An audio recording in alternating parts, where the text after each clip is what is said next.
Smart but sparse changes keep the Pixel 10 Pro XL among the top Android phones.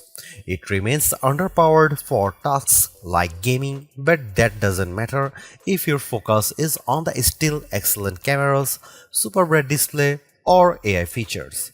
Just be aware that to get the most out of those features, you will have to wait for updates or for Google's tools to get to grips with your data.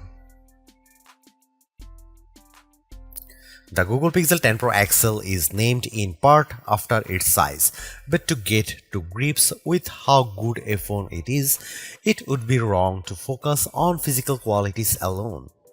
It is easy to point to things like the phone's incredibly bright display or its versatile cameras as major selling points. But this is a phone where the true value lies beyond the specs list. There are, in typical Google fashion, lots of AI features to play around with, features with a wide range of applications and utility. It's just a pity that Google seems to have learned some bad habits from Apple in not having all its features ready for launch day. Plus, Google flagship phones' inherent weakness in terms of power remains, even if battery life has improved. As the final big Android phone launch expect this year, I have been testing the Pixel 10 Pro XL against its main competition and also the latest iPhone just in case you are considering switching to or from an Apple phone. It's resulted in some of the most interesting phone comparisons of 2025 and I am thrilled to be able to take you through them. Pre-orders are up for the Pixel 10 Pro XL and its siblings until retail launch day August 28. If and when you decide to buy the Pixel 10 Pro XL, it will cost $1199. That's technically more expensive than the Pixel 9 Pro XL from last year, but what's actually happened is that Pixel dropped the 128GB model. It's a shame that you can't get a cheaper extra large Pixel now, but it's not strictly a price hike. If storage matters to you, you can spec 512GB or 1TB for $1,319 and $1,549 respectively. But increasing the storage locks off certain color options. Only Obsidian Black offers all three options, while Jade Green is only available in the basic 256GB. There are no big changes from last year in terms of overall shape or materials. Google is still using matte textured toughened glass on the back, Gorilla Glass Victus 2 on the front and shiny aluminum sides holding them together. There is still a reliable IP68 dust and water resistance rating too. There are alterations to be found if you look closer. Google made the phone's rear G logo metallic, slimmed and bezel around the rear camera bar, moved the SIM card tray to the top of the phone and added a second speaker opening to the bottom. But the only real difference is the overall width. The size change results in a larger display and a total weight that's about 5% heavier than the Pixel 9 Pro XL. That gives the Pixel 10 Pro XL the status of the heaviest of the main flagship phones on sale today, although only by a few fractions of an ounce. One other changes that applies only in US Pixel 10s is the removal of physical SIM support. It's eSIM only for American customers, while the rest of the world can still plug in their nano SIM card. Your four color choices for the Pixel 10 Pro XL are Moonstone Blue Gray, Jade Green, Porcelain White or Obsidian Black. It's a reasonable amount of choice, but the Pixel 10 base model has the most eye-catching hues in the family. The 6.8-inch 120Hz refresh rate adaptive display on the Pixel 10 Pro XL is slightly larger than the Pixel 9 Pro XLs, but still a little smaller than the equivalent Samsung or Apple models. But the size difference is offset by the Super Actua screen's incredible brightness. Google Pixel 10 Pro XL can reach 2555 peak brightness, where Samsung Galaxy S25 Ultra can reach 1860. And iPhone 16 Pro Max can reach 1553. The results above show just how intense the screen brightness on the Pixel 10 Pro XL can be, even compared to last year's Pixel 9 Pro XL. The Galaxy S25 Ultra does have the advantage of an anti-glare layer in its display, which helps deal with strong single sources of light, but in generally bright environments, and you have an easier time looking at the pixel's screen. Looking to the other results, we see the Pixel 10 Pro XL lags behind the S25 Ultra in terms of color gamut coverage and also color accuracy. In the default vivid color profile, the potential buyers needn't worry too much about that. The Pixel 10 Pro XL is still a great device for watching video or browsing photos on.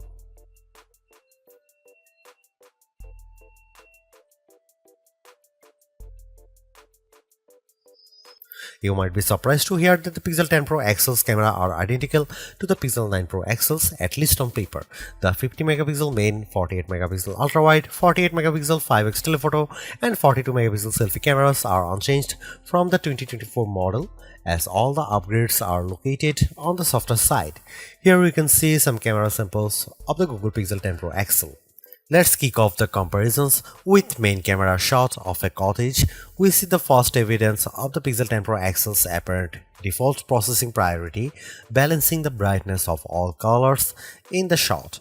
This is perhaps why the Pixel's shot is much warmer, with the Galaxy S25 Ultra's image being cooler and brighter. Against the iPhone 16 Pro Max, the Pixel 10 Pro XL also looks less bright but punches up the colors in return. The trees in the background in this view across a park are much easier to make out in the Google photo. And how does it compare against the outgoing Pixel 9 Pro XL? This photo of disused telephone box shows that the Pixel 10 Pro XL gives slightly stronger colors on the blue end of the spectrum, but is otherwise identical to the Pixel 9 Pro XL's image. In the night mode, with our subject being mini bottle of Henderson's relish, we see the Pixel 10 Pro XL struggle to capture the light compared to the Galaxy S25 Ultra, but the Pixel does have less of a red color caused by the curtains in the room than the S25 Ultra, which could be an advantage in some cases. Switching to the ultra-wide cameras and looking over a small stream in a wood, the Pixel's image pales compared to the S25 Ultra's far brighter shot. This is likely as a result of the Pixel's relatively small sensor not capturing as much light and the post-processing not being able to do enough to compensate. Macro mode also uses the ultra-wide sensor, comparing to the Pixel's effort against of the iPhone 16 Pro Max of a pink flower. The Pixel's shot is darker, again likely because of its small sensor, but the image still has good contrast as we can still make out the detail in the flower's center. The final rear camera on the Pixel we need to look at is the 5x telephoto camera, which I pointed at a breeze over a lake. The Pixel has tried to balance the mix of light and shade in the shot, resulting in an apparent lack of color compared to the S25 Ultra, while the Samsung's shot's richer color of the water is appealing. The breeze is blown out in return. The Pixel 10 Pro XL's telephoto camera offers up to 100x max magnification for the first time, except with the power of ProRes zoom. Images at the level are still legible, albeit potentially inaccurate, but let's start at a less extreme 50x. Zooming in on a milestone's curved lettering, it's already obvious that the Galaxy shot is noisier than the Pixel's, but based on my own observation, the Pixel has over-smoothed the stone, removing some of the texture in an effort to clean up the shot. At 100x, this effect is even more noticeable. A stone that's been sitting outdoors for who knows how long is unlikely to be as smooth as the Pixel's shot would have you believe. But in terms of legibility, while both photos still show the lettering clearly, the Pixel shows them in crisper detail. When exporting the images, the Pixel 10 Pro XL conveniently gives you both your original ProRes zoom shot and the processed version, along some interesting comparisons. For instance, we have here a church window about 1000 feet away from where I was standing as I took the photo. It's an impressively sharp shot, but the pixels processing system seemed to have read the stone bars between the glass as wood, adding a vertical grain effect. While the detail of the brickwork has been impressively recovered, it shows a big limitation of these generative detail enhancing tools. It shows you what's likely to be there rather than what truly is there. Google enhanced some of the camera's associated features, such as making best take active automatically with enough photos and offering 50 megapixel resolution for portrait modes.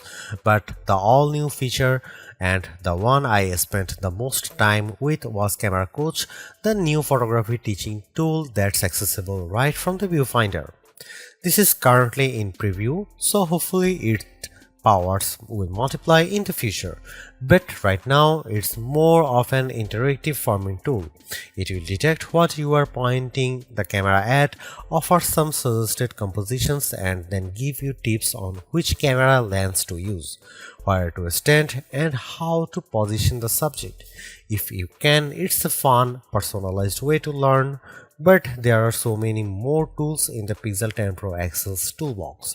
I hope more options or perhaps an advanced mode appear in future to help guide users to try even more, like switching between vertical and horizontal shots, setting a manual focus, or adjusting exposure.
Google's made a few but effective upgrades to the Pixel 10 Pro XL.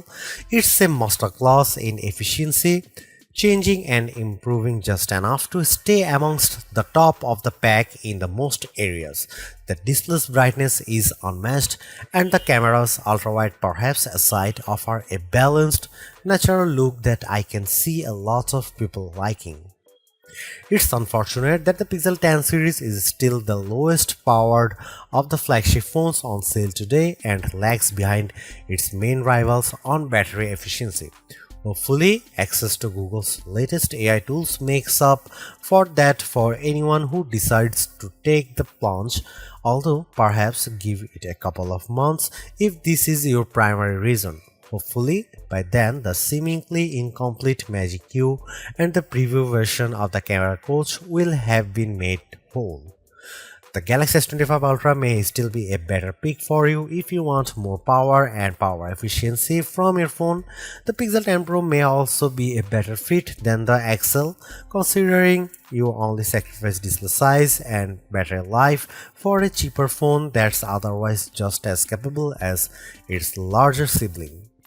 But the Pixel 10 Pro XL is the most capable and competitive of Google's latest batch of phones. If you are buying a phone right now and want best-in-class software combined with top-tier hardware, this Pixel is probably the one to pick.